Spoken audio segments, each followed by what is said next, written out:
Economists say every day is for the thief, one day for the owner of the house. But ICPC, the Anti-Corruption Commission, has reversed the role. It is now every day for the owner of the house. If you're involved in bribery, over-invoicing, or any shady deal, the day of reckoning has come. ICPC, the Anti-Corruption Commission, is watching you. If you're reported for any corrupt practice, you'll be investigated, prosecuted, and punished. Corruption is harmful to our nation. Join the campaign against it by reporting any corrupt practice to ICPC, the Anti-Corruption Commission. Let we join hands with ICPC, make them better. Let's make Nigeria great again. ICPC, they watch you. Come on, hand for corruption. Break the chain of corruption now. Don't give, don't take. This message is brought to you by ICPC, the Anti-Corruption Commission. Good day, viewers. Welcome to this week's edition of Corruption Must Go. I am your host, Hawa Sani Garba. ICPC recently held its third National Summit on Diminishing Corruption in the Public Sector. And part of activities for the day was a panel discussion on the theme, Corruption and Cost of Governance, New Imperatives for Fiscal Transparency. Today on the program, we shall look at the issues discussed and solutions proffered. But first, Joy is here with anti-corruption stories. Over to you, Joy.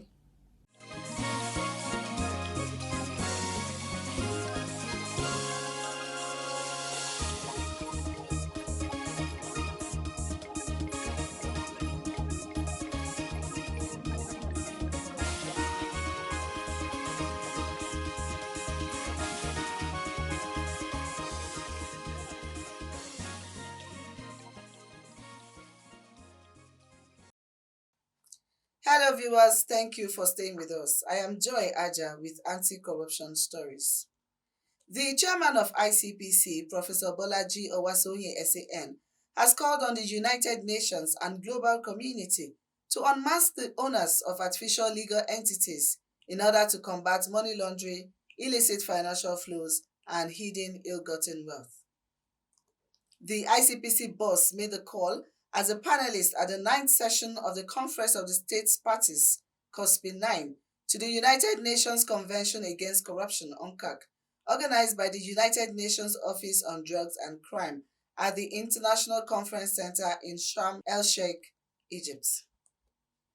Speaking on the draft resolution L9 entitled Enhancing Access and Use of Beneficial Ownership Information to Facilitate the Identification, Recovery and Return of Proceeds of Crime, Professor Owasonye affirmed that artificial legal entities were being used for illegality and financial crimes, including illicit financial flows.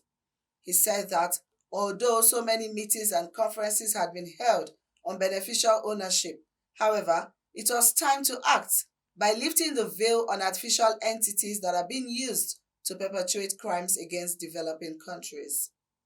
He canvassed information sharing and collaboration among intelligence agencies to assist in their operations, adding that absence of transparency and information makes it difficult to know those behind crimes. That will be all on this segment. Corruption Must Go continues. Please stay with us.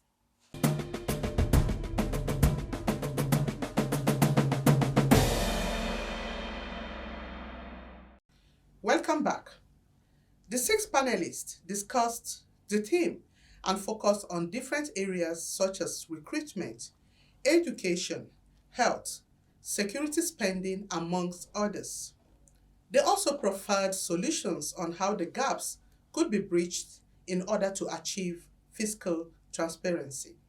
The moderator of the session, Maope Ogun Yusuf, in her opening remarks said, the reoccurrence of trust in defining corruption showed that it was lacking and needed to be urgently restored. Speaking on corruption and cost of governance in recruitment, Director General of Budget Office of the Federation, Mr. Ben Akabweze, spoke extensively on trends, drivers, effect, and reduction in cost of governance. For the federal government, actual recurrent spending has risen You might say sharply from 3.61 trillion in 2015. By 2018, we were at 5.26 trillion. By 2020, at 7.91 trillion.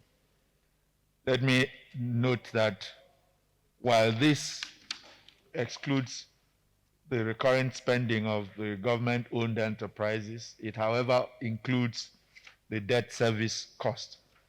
As of September 30 this year, the recurrent expenditure is just under 8 trillion, 7.99 trillion, excluding the recurrent spending of the, of the GOEs. Clearly, if you put this in context, our revenues as of that same end of September, the aggregate revenues of the federal government, retained revenues of the federal government was 4.6 trillion naira, and our recurrent spending was 7.9 trillion naira. Clearly, whenever a business or organization, whatever you call it, isn't able to cover its recurrent spending from its revenues, then it says that that organization or that business is seriously challenged. So two things that we must do: we must generate much higher levels of revenue. There must be correlation between the staff cost and the revenues that they produce. Yes, government is not strictly a business, but in my private sector days, I recall that there was a rule of thumb. Your personnel costs should never exceed, 1/3 of your revenues. And the thinking then was the people who produce the revenues take 1/3 of the revenues. 1/3 of the revenues go to replacing the assets, in reinvestment in the business, and 1/3 goes to the owners of the business. So it's never, and when I was in Lagos State, we had a wage policy in Lagos State, which said that personnel cost will not exceed either 25% of government's aggregate revenues or 35% of the internally generated revenues of the state government, and we maintained it. Unfortunately, we have not been able to place such a policy at the federal level.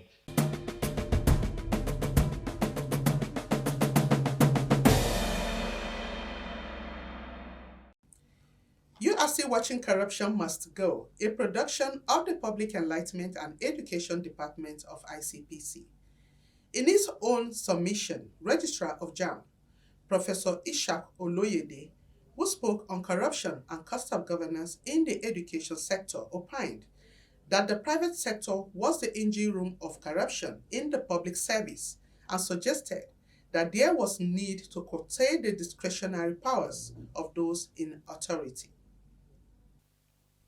Is corruption in the public sector more pronounced or more damaging or higher than in the private sector?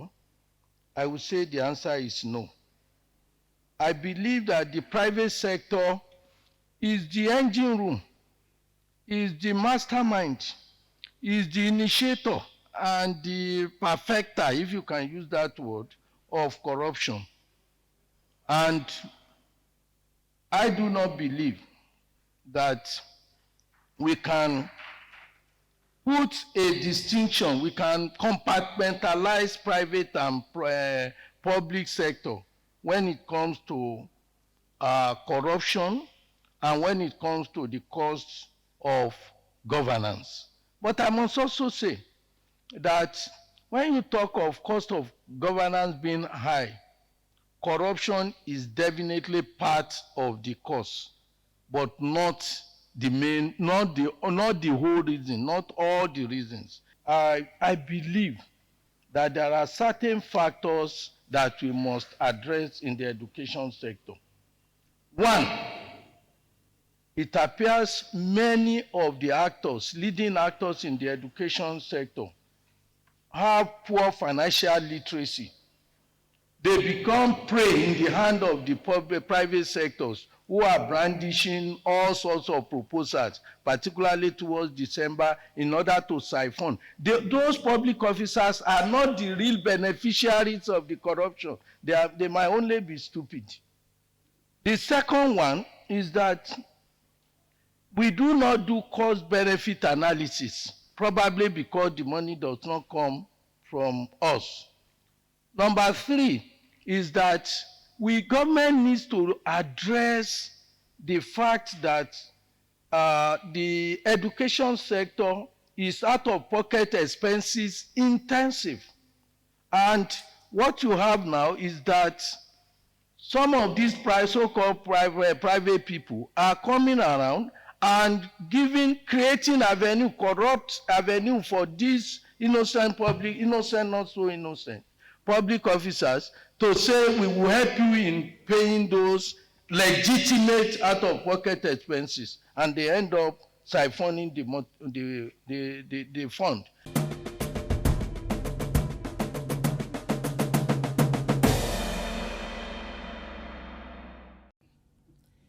Obi of Action Aid, who spoke on the health sector, dealt with some of the negative health tags facing Nigeria, such as maternal mortality, life expectancy, child health.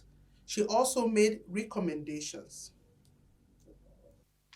Health as concurrent in our constitution makes those responsible not to talk to each other. The federal government cannot go to a state unless it has the permission and the agreement of the state, and so is that of the local government. And so this leads to a lot of duplication of efforts and wastages. Nigeria is tagged with some of the worst health statistics in the world. This makes the country one of the least in virtually all development index. Ironically, Nigeria has not suffered any major natural or man-made disaster like other countries who ranked higher. The World Health Organization currently positions Nigeria health, the health systems, as 197th out of 200. And that is WHO countries evaluated.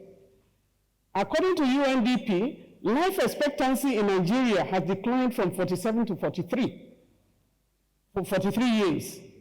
Nigeria accounts for 10% of the world's maternal mortality, whereas it constitutes 2% of the world population.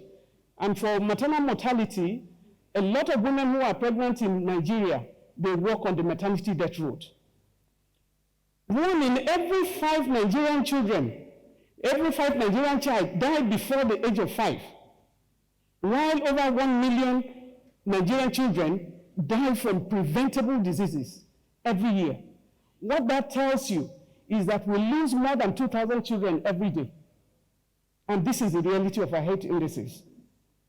All the major forms of corruption are present in the health sector, ranging from petty bribery and nepotism to informal payments and mismanagement of resources, absenteeism, and state capture. The health services are also affected by various forms of clientele, personal relationship, between patients, doctors, or even bureaucrats. You know what is happening today? We cannot talk of corruption without mentioning the fact that a lot of people cannot afford. Affordability of health is a big issue. I remember that the National Hospital was built for women and children. But National Hospital, a government that's so huge, have not been able to build hospitals for itself. Rather, they occupy the one that is meant for women and children.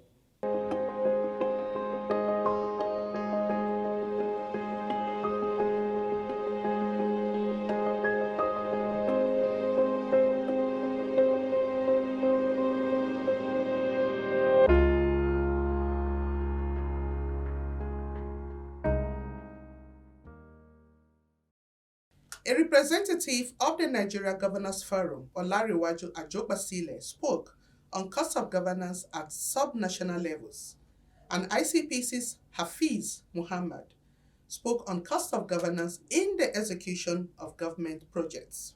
Also, the Executive Secretary, Presidential Advisory Committee on Anti-Corruption, PACAC, Professor Sadiq Rada, discussed cost of governance in security spending. A lot of time when we talk about corruption, we look at it from just a financial perspective. When you react, political patronage, things around, we talked about recruitment malpractices, and also anything whereby you use public office for private gain can also be looked at as corruption. But again, in terms of even if the cost of governance is increasing, I think the concern is it efficiently expended? Is it effectively expended? And this corruption comes out from when these resources are allocated or how they are disbursed. So oftentimes, within the routine operations of governance, we focus a lot even on capital. A lot of some of these things are lost in the routine operation of governance, under overhead cost and even under personnel, as we've rightly seen today. And this in itself widens the inequality, because when you give jobs on the basis of ethnicity, or when you give jobs on the basis of political patronage, what you're basically doing is also increasing the inequality and the lack of fairness. So, and this in itself creates development problems much later. We were looking at a recent survey of about 60 active cases by the NFIU, EFCC, and ICPC, which was high-profile active cases surveyed by the Human Environmental Development Agenda, EDA. It will shock you that out of about 60 of such cases, 24 were by political holders. And that speaks to another bigger issue in terms of what is the recruitment process of our political leaders. One is expensive, two is clientelistic, which means that sometimes when they get into office is to recover such investment or payback through political patronage. So even looking at it from that process, you tell that from the start there is also a problem. So if we're addressing this, we need to address it holistically. How do these people get in the position of power? That's one. Two, when you get in the position of power, the discretionary powers that they are given, what are the checks and balances for this? So there's a lot that is not peculiar to any level of government or any particular MD. I think these are issues that cut across all spheres of governance.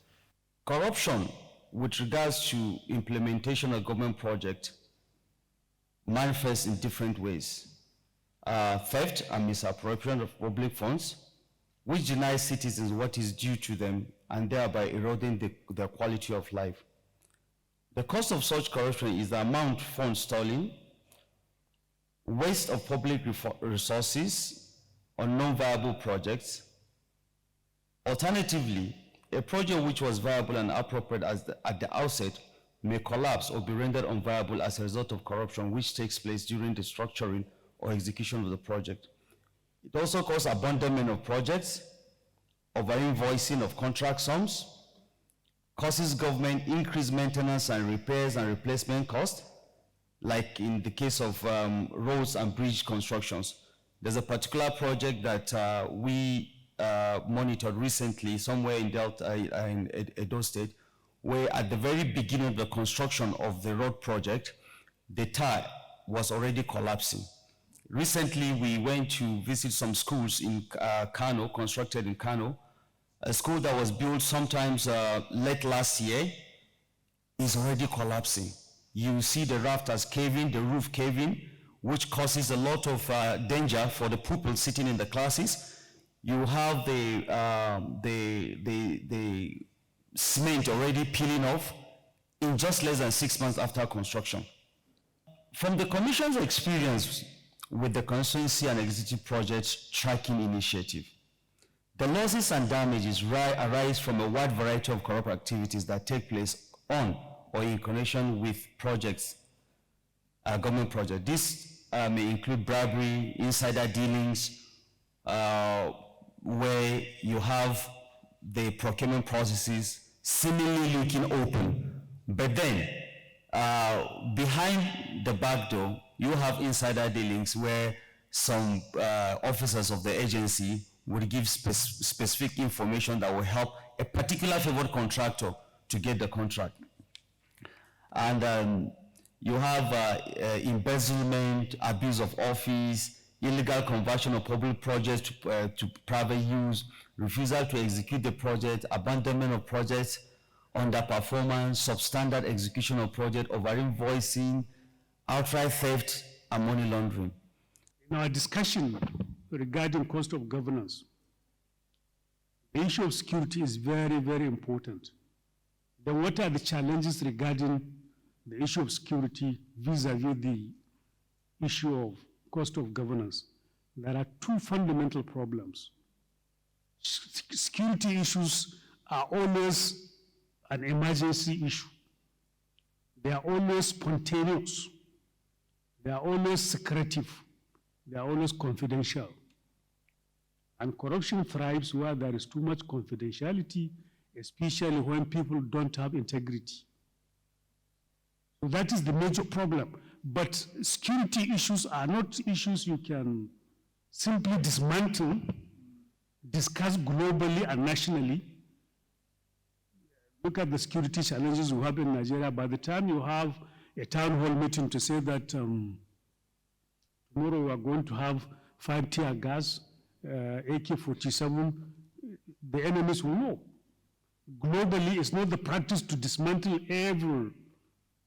everything you spend on the security, but then it poses a challenge because the confidentiality, especially if it is in the hands of people without integrity, will create a problem.